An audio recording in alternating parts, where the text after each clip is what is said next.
2019년도 조사인데요. 유엔 산하 자문기구인 지속가능발전 해법 네트워크 SDSN이라고 하는 곳에서 공개한 2019년 세계 행복 보고서라는 것이 있습니다.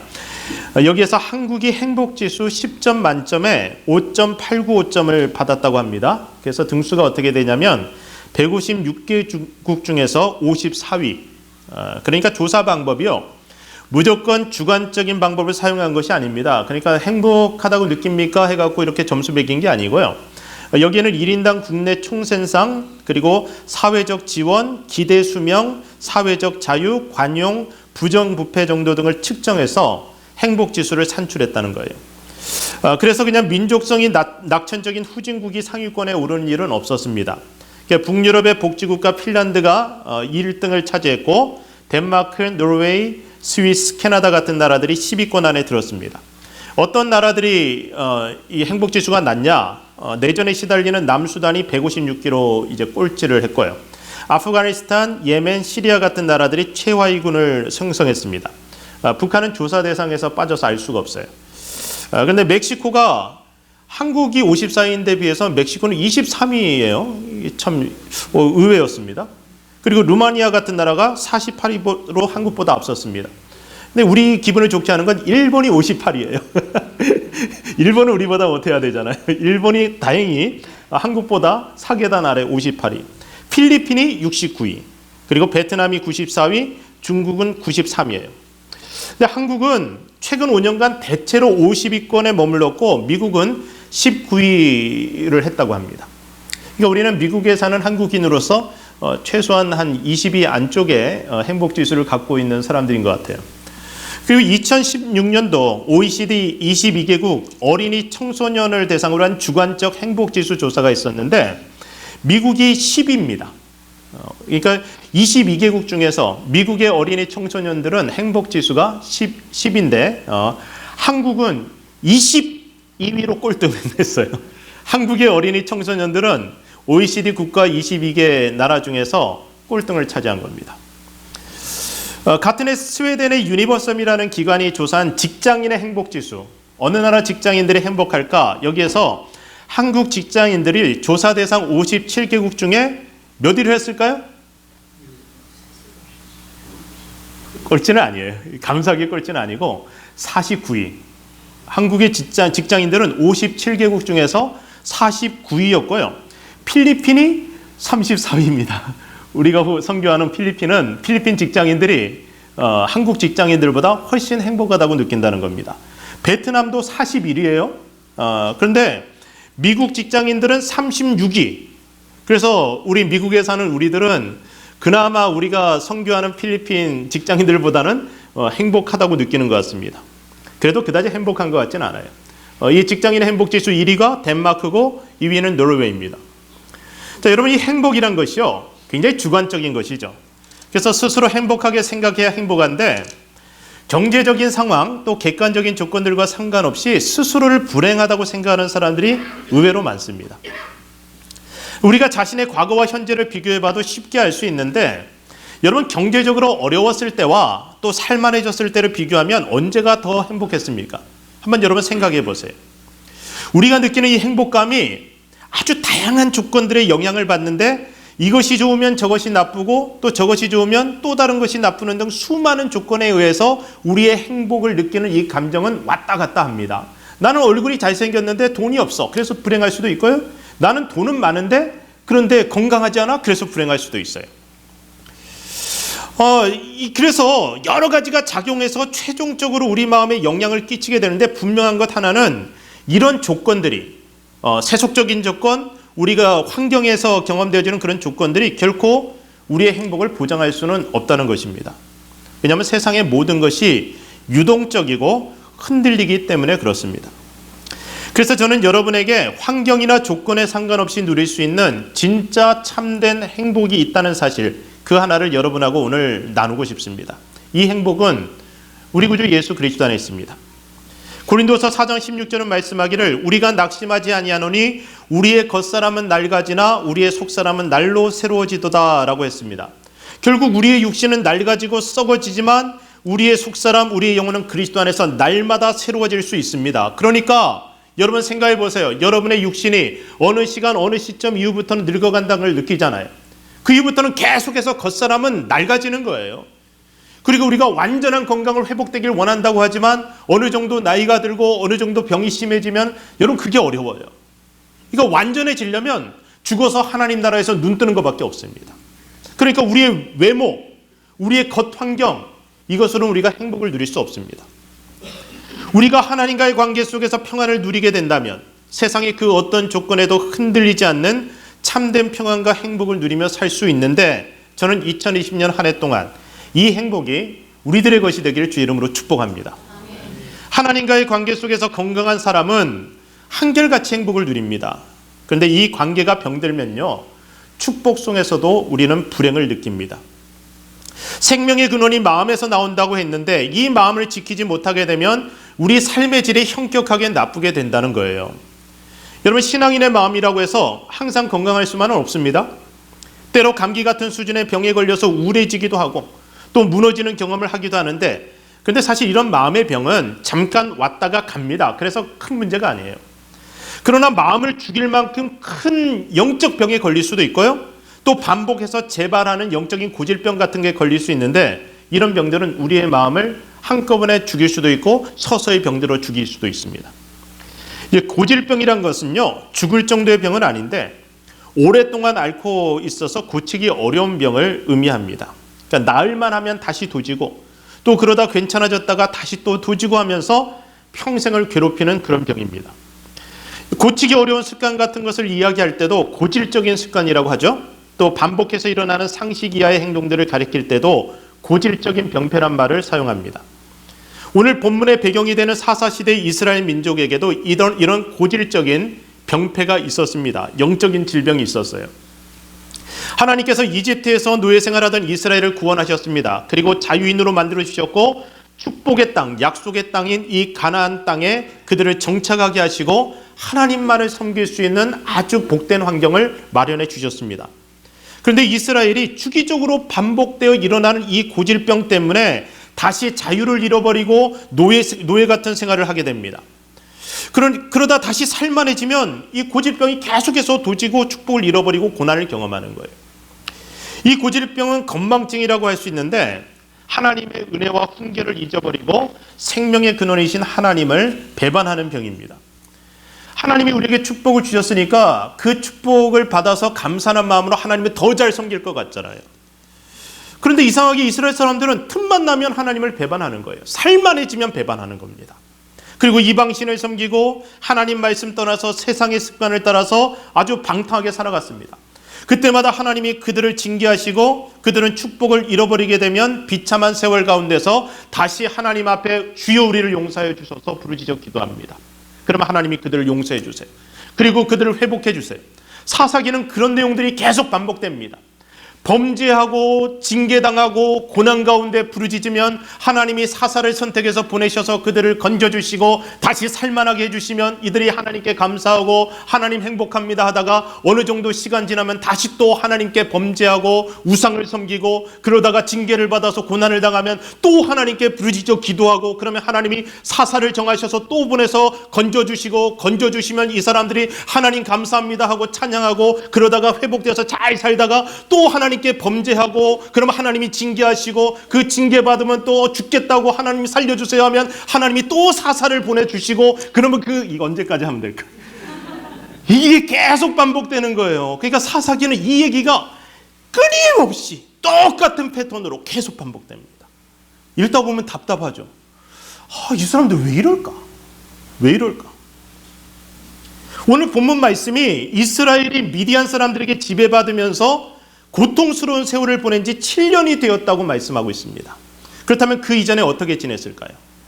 사사기 5장을 보면 4대 사사였던 드보라 때 구원을 받고 나서 40년간을 평온하게 지냈다고 기록되어 있습니다. 그러니까 40년 동안 하나님이 주시는 은혜와 축복을 누리면서 하나님 앞에서 평탄한 생활을 했던 거예요. 그런데 그들이 그 축복 가운데서 하나님 앞에 다시 범죄한 거예요.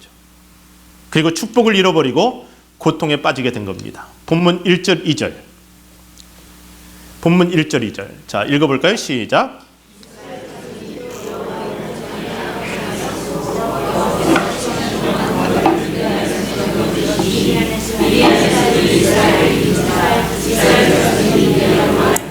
산에서 웅덩이와 글과 산성을 자기들을 위하여 만들었으므로. 자, 여호와의 목전에 악을 행하였으므로 또 그랬다는 거예요. 또 그랬다는 겁니다. 하나님 눈앞에서 하나님이 똑똑히 보고 계시는데도 뻔뻔하게 또다시 악을 행하였다. 여러분, 이게 이해가 되십니까? 과거에도 그들의 조상이 그렇게 하나님 배반하다가 고생했는데 왜 그런 어리석은 일을 반복하게 될까? 이 건망증의 원인은 무엇일까?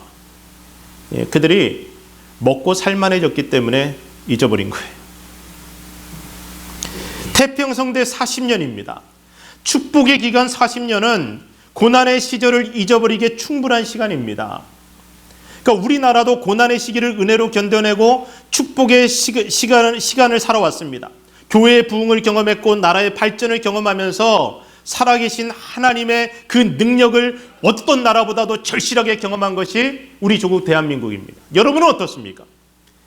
제가 고작 50년 살았어요. 축복의 시간 40년을 살았다라고 하면은 어떨까요? 제가 어렸을 때 참 힘들었잖아요. 여러분 가난을 다 경험했을 거예요. 제 또래 이상 되신 분들은 심각한 가난을 다 경험했을 거고요. 이 전쟁을 경험하신 분들, 그리고 일제시대를 경험하신 분들은 얼마나 그때 힘들었는지 다 아실 겁니다. 그런데 우리가 놀라운 축복을 받았잖아요. 정말 엄청난 축복을 받았어요. 그러니까 우리 조국 대한민국처럼 큰 축복 받은 나라가 세상에 그렇게 많지 않아요. 교회사적으로는 대한민국의 교회처럼 부흥 성장한 그런 교회들은 이 인류 교회 역사에 없어요. 유일합니다. 가장 큰 축복을 받았어요. 근데 그 축복과 그 부흥 발전의 그 시간들이 지금 꽤 지났습니다. 한 40여 년은 우리가 누리고 지나가는 것 같아요. 40여 년은 좀 안 된 것 같아요. 그러니까 제가 신학교 갈 무렵엔 교회도 부흥하고 나라 경제도 발전하고 그랬으니까 아마 이 80년대부터 지금까지로 생각하면요. 그 한 3, 40년 우리는 축복, 태평성대를 보내고 있습니다. 그런데 교회의 부흥과 그 축복 속에서 한국인들의 행복지수는 점차적으로 낮아지고 있습니다. 축복을 받았는데 불행해지는 이유가 무엇일까? 우리가 먹고 살기 힘들 때는요, 방탕할 여유가 없었습니다. 악을 행하고 싶어도 악을 행할 만한 물질도 권력도 없습니다. 뭐 있어야지 죄를 짓죠. 없으니까 죄 지을 힘도 없었어요. 그저 하나님 붙들고 회복과 형통의 은혜를 구하게 되었습니다. 그런데 하나님이 우리를 구원하시고 형통의 복을 주시고 그때부터 죄가 눈에 들어오기 시작하는 거예요. 사사기 앞장을 살펴봐도 그렇고 뒷장을 살펴봐도 그렇습니다. 형통할 때, 잘 나갈 때, 평온할 때 그들의 고질병이 도져서 결국 하나님께 징계를 받고 비참한 세월을 보내게 되는 겁니다. 또 한 가지 이유가 하나님을 배반해도 당장 어려움이 생기지 않기 때문에 그 배반하면서 오랫동안 그 짓을 하는 거예요. 하나님은 우리가 악을 행했다고 해서 그 즉시 징계하지 않습니다. 경고를 하시고 사인을 보여주시고 작은 징계를 여러 번 하신 후에 징계하시게 되는 거예요. 그러니까 이 40년의 기간 동안 하나님께서 가만히 내버려 두신 게 아닙니다. 범죄하고 반역하고 우상을 섬길 때 하나님은 끊임없이 선지자를 보내셔서 그들을 꾸짖으셨어요. 여러분 10절 말씀을 보십시오. 본문 10절 읽어봅시다. 내가 또 너희에게 이르기를 나는 너희의 하나님 여호와이니 너희가 거주하는 아모리 사람의 땅의 신들을 두려워하지 말라 하였으나 너희가 내 목소리를 듣지 아니하였느니라 하셨다니라. 너희가 내 목소리를 듣지 않았다. 끊임없이 말하고 있는데도 안 들었다는 거예요. 혹시 여러분 중에도 지금 하나님의 경고의 말씀을 들으면서도 마음에 찔림을 받으면서도 계속해서 하나님을 떠나는 삶을 살고 있는 분이 있을지도 모릅니다. 그래도 아무 일 없다고 스스로 위로하고 지내실지 모릅니다. 그런데 여러분, 하나님은 오래 참으시지만 끝까지 참으시는 분은 아닙니다. 경고 후에 돌이킴이 없으면 반드시 하나님의 징계가 따릅니다. 징계 후에도 돌이킴이 없다면 그때는 하나님의 심판이 있습니다. 징계는 돌이킴을 목적으로 하지만 심판은 더 이상의 기회가 없는 끝입니다. 하나님은 우리를 징계하시거나 심판하시기 전에 끊임없이 말씀으로 우리를 찾아오시는데 왜 죽으려고 하느냐? 사망의 길에서 생명의 길로 돌이켜라. 사는 길, 생명의 길을 너희 앞에 놓았으니까 이 길을 택하라고 계속해서 우리에게 말씀해 주시는 겁니다. 지금 우리 조국 대한민국이 그런 상황에 놓여 있고요. 그리고 한국 교회가 그런 상황에 놓여 있습니다. 예전에 한번 여러분하고 구호를 외쳤는데 오늘 한 번 더 외쳐보겠습니다. 따라해 봅시다. 맞기 전에 잘하자. 예, 이거 진짜 명언이에요. 맞기 전에 잘해야 돼요. 그런데 여러분 중에 맞기 전에 잘하는 사람 그렇게 많지 않습니다. 그래서 다른 구호를 제가 생각해놨습니다. 따라해 봅시다. 조금 맞고 잘하자. 예. 근데 죽도록 터진 다음에 잘하면 너무 안타깝잖아요. 살짝 하나님이 때리시면 그때라도 정신을 차려야 되는 겁니다. 섰다고 생각할 때 넘어질까 조심해야 되고요. 목숨 걸 만한 간절한 기도 제목이 없을 때 그때 더 조심해야 됩니다. 사업에 성공하고 원하는 것을 성취했을 때 그때 영적으로 더 긴장해야 합니다. 다윗의 타락은 그가 왕국이 형통하고 그의 왕자가 굳건할 때 일어났습니다. 개인이나 가정이나 교회 공동체 이 원칙이 항상 동일하게 적용됩니다. 하나님이 높이실 때 스스로를 철저하게 낮추지 않으면 교만해져서 하나님의 은혜를 잊어버리고 배신하게 될 가능성이 커집니다. 이것이 사사기가 우리에게 주는 귀중한 교훈입니다. 이제 40년 태평성대를 누리면서 끊임없이 주어진 기회를 놓쳐버린 이스라엘 사람들이 어떤 어려움을 당하고 있는지 보십시오. 첫 번째는 이 사람들이 불안함과 두려움을 경험하고 있습니다. 지금 그들의 생명이 위협을 당하고 있는 거예요. 미디안 사람들과의 전쟁에서 패배했고 수많은 사람들이 죽임을 당했습니다. 살아있는 그 사람들은 이 미디안 사람들의 위협을 피해서 산 위로 도망쳐야 했고 그곳에 굴을 파고 숨어야 했습니다. 자, 불안함이죠. 두 번째는 허무함인데 그들이 수고한 모든 것을 하나도 거두지 못하고 있는 거예요. 미디안 사람들이 모든 것을 다 약탈해 갑니다. 마치 메뚜기 떼가 지나가면서 모든 것을 먹어치우는 것처럼 싸그리 다 빼앗아갔습니다. 그래서 아무리 수고해도 남는 것이 없는 거예요. 이것이 하나님을 떠난 사람들이 겪는 어려움입니다. 우리가 풍요로운 가운데서도 지금 이런 어려움을 겪고 있을지도 모릅니다. 왠지 모를 불안함이 항상 엄습해 옵니다. 그래서 자신을 보호해줄 동굴을 파고 있는 분들이 있습니다. 1년 내내 열심히 일해도 손에 들어오는 것은 없고 또 자식을 위해서 열심히 살았는데도 그런데도 오히려 자식은 더 삐뚤어지는 것 같고 도대체 내가 그동안 수고한 결과가 무엇인지 생각하니까 너무나 허무합니다. 그것이 바로 우리가 하나님을 떠난 결과라는 거예요. 처음에 이야기로 돌아가 보겠습니다. 왜 대한민국이 행복을 잃어버렸을까? 주관적 행복지수 결과를 분석해 보면 안전에 대한 불안과 돈에 대한 집착이 대한민국 국민을 불안하게 만드는 것으로 나타났습니다. 그러니까 한국인 응답자 중에 돈과 행복이 무관하다고 답한 비율은 7.2%밖에 되지 않습니다. 93% 정도의 사람들이 돈이 있어야만 행복하다는 생각을 가지고 있습니다. 자, 여러분에게 물어보겠습니다. 돈이 있어야만 행복할까요? 여러분도 이 93%에 속할지도 모르겠습니다. 돈이 있어야만 행복할까요? 저는 감이 아니라고 말씀드리고 싶습니다. 저는 이 7.2%에 속해 있어요. 살면서 정말 뼈저리게 경험한 게 돈과 행복은 무관합니다. 돈이 있으면 좀 편안한 거예요. 그러나 돈이 우리의 마음에 평안을 주지는 못합니다. 돈이 있으면 좋아요. 그러나 돈 때문에 행복한 것이 결코 아닌데 돈 때문에 불행해지는 사람들도 너무나 많은데 행복의 원천인 하나님을 잊어버린 사람들은 여전히 돈에 집착하고 살다가 불행해지는 것입니다. 그러니까 아모리 사람들의 신, 그 땅의 우상들을 두려워하지 말라 이 말씀 뭐냐면요. 너희는 그 땅의 돈을 두려워하지 말라는 거예요. 돈이 우상이 돼서 그거 없으면 못 살 것 같아서 그것을 섬기고 그것에 집착하고 살아가면은 그것이 우리를 노예로 삼아버립니다. 그래서 돈이 있어도 돈에 끌려다니고요. 돈이 없으면 없는 대로 그것 때문에 불행함을 느끼면서 노예처럼 살아가는 겁니다. 문제의 원인은 겉으로 드러난 현상에 있는 것이 아닙니다. 그것이 본질적 원인이 아니기 때문입니다. 병을 고치려고 할 때도 그 병의 근본 원인을 찾아야 하는 것처럼 우리가 당하는 고난의 근본 원인을 찾아야지 문제가 해결됩니다. 왜 우리 가정은 이렇게 힘들어졌을까요? 내 마음은 왜 이렇게 매일 우울해지는 걸까요? 내가 정말 충분한 힘을 가지지 못해서일까? 가족들에게 더 많은 시간을 투자하지 못해서일까? 경제적으로 어려워서일까? 그리고 내 배우자가 성격 자체가 못돼서일까? 여러분 그렇게 많이 원인을 찾아봐야 그게 본질적인 원인은 아니라는 거예요. 이스라엘이 고난을 당하고 있는 본질적인 이유는 그들이 국방에 소홀하거나 농사에 게을렀기 때문이 아니라 그들이 하나님과의 관계에서 멀어졌기 때문이었습니다. 그러니까 미디안 족속, 그들을 공격해오는 이 이방 민족이 그들에게 본질적인 원인이 아니라 그들이 하나님과 멀어졌기 때문에 이 고난 가운데서 늘 시달리고 고통을 당하고 있다는 거예요. 이제 이스라엘 백성들이 7년의 고난 끝에 드디어 정신 차리고 하나님께 잘못했다고 회개하면서 구원해달라고 부르짖어 기도합니다. 그때 하나님이 그들에게 선지자를 보내시고 그들이 당하는 고난의 이유가 그들이 하나님과 하나님의 말씀을 버렸기 때문이라고 분명하게 말씀해 주십니다. 저는 우리가 만나는 대부분의 문제의 원인이, 근본적인 원인이 하나님과의 관계에 있다는 사실을 깨닫게 되기를 바랍니다.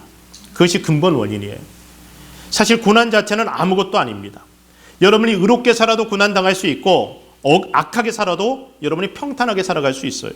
근데 중요한 것은 하나님과의 관계가 올바르다면 고난을 당해도 그것이 문제가 아닌 축복으로 여겨질 것이라는 겁니다. 그래서 그 풍랑 인연하여 더 빨리 가는 능력을 고난 가운데서 하나님을 믿는 사람들이 경험하게 됩니다. 어떤 분은 아프고 나서 그런 고백을 하더라고요. 병상에 누워서 하나님 앞에 회개했다는 겁니다. 그동안 지은 잘못들이 계속 생각나서 그거 회개했다는 거예요. 이게 고난당한 것이 유의가 아닙니까? 만약 우리가 당하는 고난이 우리 영혼을 파괴하는 문제거리가 되고 있다면 그것은 우리와 하나님 사이 관계에 문제가 있기 때문에 그렇습니다. 하나님이 우리를 붙들고 계시면 우리가 하나님의 손을 놓지만 않는다면 모든 문제거리, 모든 고난이 우리에게 밥이 되어서 우리를 큰 용사로 성장시키는 자양분이 될 것이기 때문입니다. 여러분의 고질병은 무엇입니까? 무엇이 여러분을 그토록 반복되는 실수로 이끌고 있습니까? 저는 여러분에 대한 하나님의 징계가 여러분을 하나님께로 나아가게 하는 통로가 되기를 바랍니다.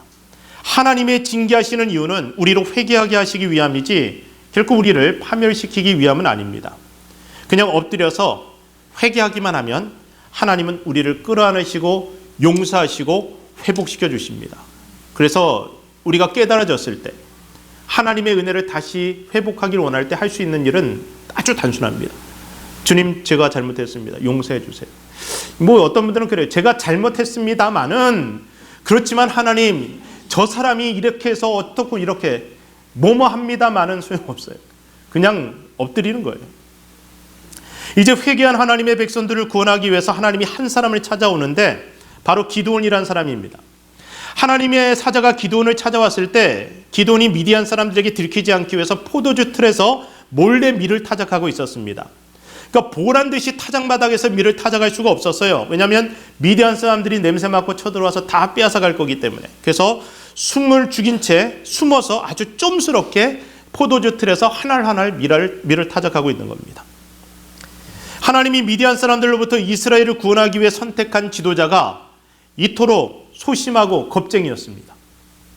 여기에서 좀 의구심이 생겨요. 하나님은 이 이스라엘을 구원하기 위해서 왜 항일투사같이 정말 용맹한 사람을 선택하지 않고 이런 겁쟁이를 선택했을까? 좀 의구심이 들지 않습니까? 그런데 하나님이 그를 선택하신 거예요. 그리고 그에게 말씀하십니다. 큰 용사여, 여호와께서 너와 함께 계시도다. 큰 용사, might warrior 이런 표현을 썼어요. 근데 굉장히 우스운 장면입니다.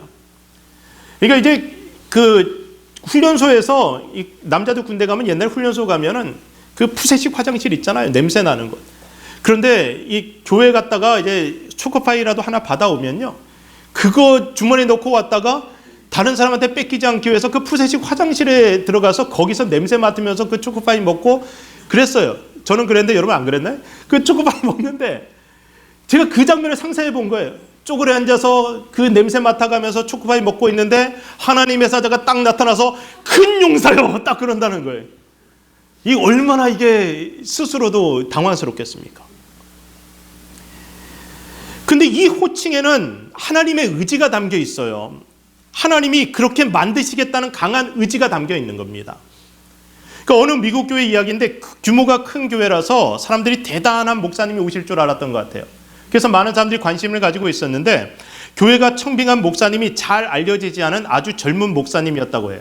그래서 교단의 관계자가 다소 빈정거리는 투로 이렇게 말했다고 합니다. 이 교회는 대단한 목사님을 모실 줄 알았는데 그러더라고요. 그럴 때만 그 교회 장로님들이 뭐라고 하냐면 우리 교회가 그렇게 만들 겁니다 그랬다는 거예요. 진짜 멋있잖아요. 온 세상이 뭐라고 하든 하나님 눈동자 속에 담겨있는 여러분의 모습은 큰 용사입니다.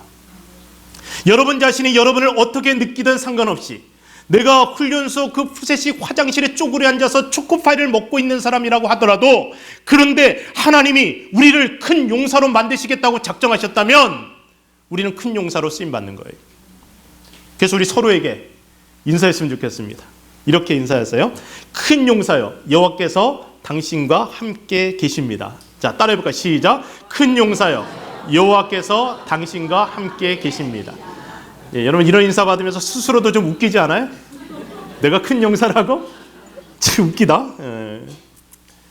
자, 여러분 스스로 생각해 보세요. 좀 우스울 수도 있어요. 내가 정말 큰 용사일까? 나 같은 사람이? 내 나이가 몇인데? 내가 지은 죄가 얼마나 많은데? 지금 내 상황이 얼마나 열악한데? 그런데요, 그럼에도 불구하고 여러분은 하나님의 큰 용사입니다. 왜냐하면 첫 번째입니다. 여러분에게는 하나님의 임재를 사모하는 마음이 있기 때문입니다. 하나님의 임재를 사모하는 마음이 여러분에게 있어요. 그래서 이 예배 자리에 있잖아요. 온 이스라엘이 우상을 섬겼고 기드온의 아버지조차 우상을 섬겼어요. 그런데 기드온에게는 분명히 하나님을 향한 갈급함과 사랑이 있었습니다. 그래서 하나님이 너와 함께 계시다 이 말씀에 대해서 그가 뭐라고 하냐면 하나님이 함께 계시다면 어떻게 우리에게 이런 비참한 일이 일어날 수 있겠습니까? 항변하는 거예요. 자, 이 항변의 의미는 뭐냐면 하나님이 함께 계시기를 간절히 원했기 때문에 그래서 어떻게 이런 일이 우리에게 일어날 수 있습니까? 라는 항변이었던 거예요. 저는 우리가 이 혼탁한 세상 속에서도 하나님에 대한 여러분의 신앙을 지키며 살아갔으면 좋겠습니다. 하나님이 찾으시는 사람은 잘나고 똑똑한 사람이 아니에요. 힘 있는 사람, 돈 있는 사람이 아닙니다. 하나님의 임재를 사모하는 사람을 하나님은 찾으십니다. 하나님이 여러분과 함께 계시를 소원하고 하나님의 임재가 떠나버린 세상 속에서는 살 수 없다고 하나님 앞에 엎드리는 사람, 다시금 하나님의 임재를 모셔드리기 위해 애통하는 그런 사람을 하나님은 찾아오십니다. 다윗이 하나님 앞에 큰 용사로 쓰임받은 이유가 바로 이것이었습니다.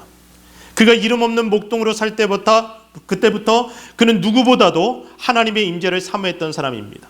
하나님의 임재를 상징하는 그 법궤를 다윗 성으로 모셔드리기 위해 그가 얼마나 많은 노력을 기울였는지 모릅니다. 그가 하나님의 성전을 짓기 위해서 또 얼마나 많은 수고를 했습니까? 사랑하는 여러분, 지금 여러분의 삶 속에 하나님이 함께 하고 계십니까? 하나님의 임재를 소원하셨으면 좋겠어요. 예배에 들어갈 때 우리 이제는 예배 시작 시간을 제가 10시 50분이라고 주보에 적었습니다. 그 예배 들어가기 전에 찬양할 때부터 여러분이 하나님의 임재를 사모하는 마음으로 마음을 열고 찬양을 했으면 좋겠어요.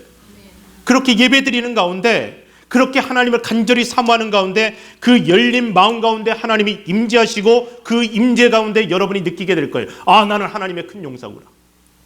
두 번째, 우리가 큰 용사인 이유는 우리에게는 엄청난 잠재력이 숨어 있기 때문에 그렇습니다. 14절 말씀. 자, 14절 말씀 읽습니다. 여호와께서 그를 향하여 이르시되 너는 가서 이 너의 힘으로 이스라엘을 미디안의 손에서 구원하라. 내가 너를 보낸 것이 아니냐 하시니라. 자, 이 너의 힘으로 너에게 있는 그 힘을 가지고 가서 이스라엘을 미디안의 손에서 구원하라. 자, 이게 황당한 말씀이잖아요. 지금 기드온에게 무슨 힘이 있습니까? 15절 보세요. 15절 읽어봅시다. 그러나 기드온이 그에게 대답하되 오 주여 내가 무엇으로 이스라엘을 구원하리이까? 보소서 나의 집은 므낫세 중에 극히 약하고 나는 내 아버지 집에서 가장 작은 자니이다 하니. 자, 내가 무엇으로 이스라엘을 구원하겠습니까? 내게 군사가 있습니까? 용기가 있습니까? 싸움을 잘합니까? 도대체 제가 무엇으로 저 강한 미디안 군대의 손에서 이스라엘 백성들을 구원해야 되겠습니까? 말이 안 되잖아요. 오늘 우리가 이런 마음일지 모릅니다. 하나님, 제가 무슨 힘으로 우리 가정을 회복시키겠습니까? 하나님, 제가 무슨 힘으로 이 직분을 감당하겠습니까? 제 손에 남은 게 뭐가 있다고 하나님 이 사업을 다시 일으킬 것이고, 하나님 제가 무엇이 똑똑하고 잘나서 제가 이 학업에서 성취하고 승리를 이뤄낼 수 있겠습니까? 여러분이 생각할 때 여러분 자신에게 정말 아무것도 없어 보일지 모릅니다. 그러나 하나님의 눈에는 여러분 속에 있는 그 잠재력이 보입니다.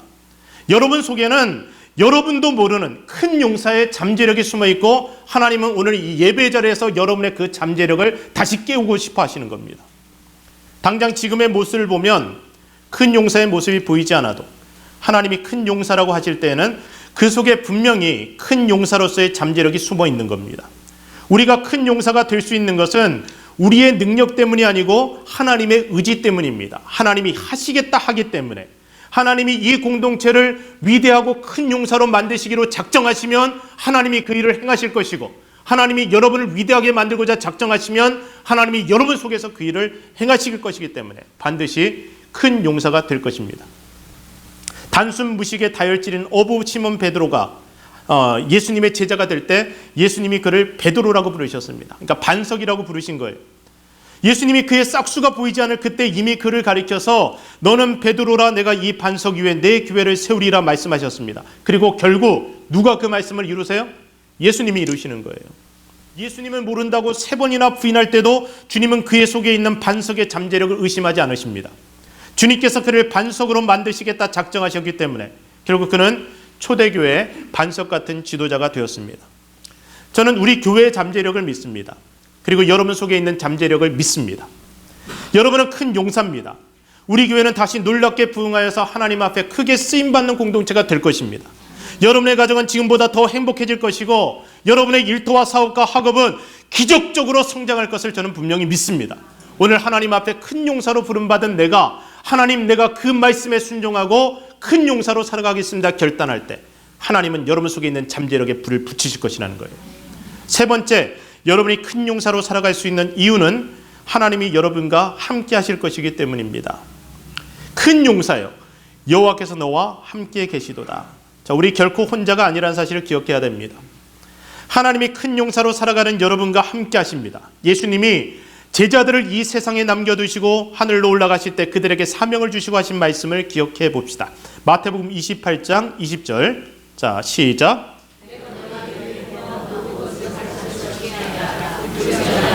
세상 끝날까지 너희와 항상 함께 있으리라 하시니라. 자, 수많은 전투에서 승리해온 큰 용사 다윗의 승리 비결도 이것이었습니다. 하나님이 그와 함께 하셨기 때문입니다. 그가 시편 28편 7절을 통해 고백합니다. 읽어봅시다. 28편 7절 시작. 나의 방패시니 내 마음이 그를 의지하여 도움을 얻었도다. 그러므로 내 마음이 크게 기뻐하며 내 노래로 그를 찬송하리로다. 자, 시편 18편 29절입니다. 주님의 도우심으로 나는 군대와 같은 원수들을 칠 수 있습니다. 나의 하나님과 함께 나는 어떤 담이라도 뛰어넘을 수 있습니다. 한 사람 다윗이에요. 그런데 이 사람의 잠재력을 하나님이 끌어올리시고 그와 함께 하셨더니 수많은 사람들이 그를 따라옵니다. 하나님이 그에게 리더십을 준 거예요. 자원이 붙고 그가 용기를 내고 담대하여서 적진에서 뛰어다닐 수 있어요.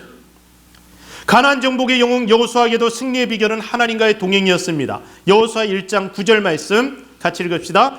내가 내게 명령한 것이 아니냐? 강하고 담대하라. 두려워하지 말며 놀라지 말라. 내가 어디로 가든지 내 하나님 여호와가 너와 함께 하느니라 하시니라.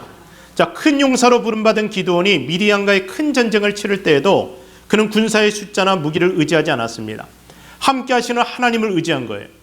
하나님이 13만 5천 명의 미디안 군대를 상대하는 이스라엘 군사의 숫자를 300명으로 줄이게 하셨을 때 아주 이 황당한 방법으로 전쟁을 치르게 하실 때 그는 순종합니다. 모든 것이 상식과 이성을 초월했지만 기드온이 믿었던 것은 그와 함께 하시는 하나님의 능력이었습니다. 사랑하는 여러분, 지금 우리 자신을 바라봤으면 좋겠습니다. 우리 모두 나 한 사람도 제대로 감당 못할 연약한 사람들입니다. 하지만 하나님이 우리와 함께 하시면 우리는 모두 큰 용사로 하나님 앞에 쓰임받을 수 있습니다. 주님이 두려워 말라, 내가 너와 함께 하겠다 오늘도 약속하십니다. 우리에게 다른 어떤 것보다 하나님과 함께 하기를 소원하는 마음이 있다면 우리는 반드시 승리합니다. 다 잃어버려도 괜찮아요. 그러나 하나님 한 분만은 잃어버리지 말아야 합니다. 하나님을 잃어버리면 아무리 많은 것을 얻고 돈을 벌고 힘을 얻어도 결코 실패한 인생이 됩니다. 우리가 큰 소리 친다고 큰 용사가 아니라 하나님이 함께 하셔야 큰 용사입니다. 사업자라는 사람은 그 사업에 주님이 동행하시게 하는 사람이고 행복한 가정의 비결은 그 가정에 주님이 동행하시게 하는 가정입니다. 이제 말씀을 정리하려고 하는데요. 오늘 주일 2020년 첫 주일 예배인데 설교가 좀 길어요. 제가 설교 긴 죄를 절대 저지르지 않겠다고 지난 한 해 간절히 기도했는데 금년 시작하면서 설교 긴 죄를 지금 저지르고 있는데 오늘만 깁니다. 이게 내용이 좀 길어서 그래요. 오늘만 길고 다음 주부터는 다시 줄어들 겁니다. 자, 기드온이 처음부터 그렇게 철저한 믿음을 가진 것은 아닙니다. 자신이 은혜를 입은 증거를 하나님께 보여달라고 요구하기도 합니다. 그러니까 자신을 큰 용사라고 인정한 분이 하나님이시라는 증거를 보여달라고 요구하는 거예요. 우리가 계속해서 기드온의 일생에 대해서 이제 다음 주에도 계속 설교를 듣게 되는데 그의 신앙은 맹종이 아니었습니다. 믿어도 합리적으로 믿어야 되는데 우리 인생을 한번 돌아보라는 거예요. 믿음의 선택을 했을 때 승리한 경험들이 여러분 인생에 분명히 있을 거예요. 없다면 우리가 하나님 믿을 수 없어요. 말씀을 듣고 순종했더니 승리했더라는 그 신앙 경험이 없다면 우리가 어떻게 말씀에 순종하는 삶을 살겠습니까? 하나님을 여러분이 시험해 보세요. 금년 한 해 동안 하나님 앞에 부르짖어 기도하면서 하나님을 시험해 보라는 거예요. 여러분 믿음을 시험해 보라는 겁니다. 그렇게 시작된 믿음이 결국 산을 옮기는 거대한 믿음으로 성장해 갑니다. 하나님에 대한 신뢰가 쌓이다 보면 내 이성과 논리를 넘어서는 순종을 하게 되는데 그때 우리가 엄청난 기적을 체험하게 됩니다. 그 믿음이 순종으로 연결되면 우리는 세상이 감당할 수 없는 큰 용사로 쓰임받게 되는 겁니다. 어떻게 기드온이 13만 5천의 적군을 앞에 두고 자신의 군사를 300명으로 줄이는 황당한 일을 할 수 있었을까? 그것이 바로 그와 함께 하시는 하나님에 대한 강력한 믿음입니다. 이 믿음이 기적을 일으킵니다. 하나님의 동행은 13만 5천의 군대보다 강합니다. 하나님의 동행은 여러분이 경험하는 그 무서운 질병보다도 경제적인 어려움보다도 그 거대한 문제거리보다도 비교할 수 없을 만큼 강합니다. 그래서 내가 당면한 이 문제 앞에서 우리는 하나님이 나와 동행하시는가? 그거 하나만을 생각해 보면 됩니다. 사랑하는 성도 여러분, 오늘 하나님이 여러분을 큰 용사로 부르셨습니다. 작은 순종부터 시작해서 여러분의 믿음을 키워가셔서 2020년 한 해 동안 여러분이 하나님 앞에서 세상을 향해 도전하는 그리스도인으로 성장하게 되기를 주 이름으로 축원합니다. 하나님이 반드시 우리와 함께 하실 것입니다. 기도하겠습니다.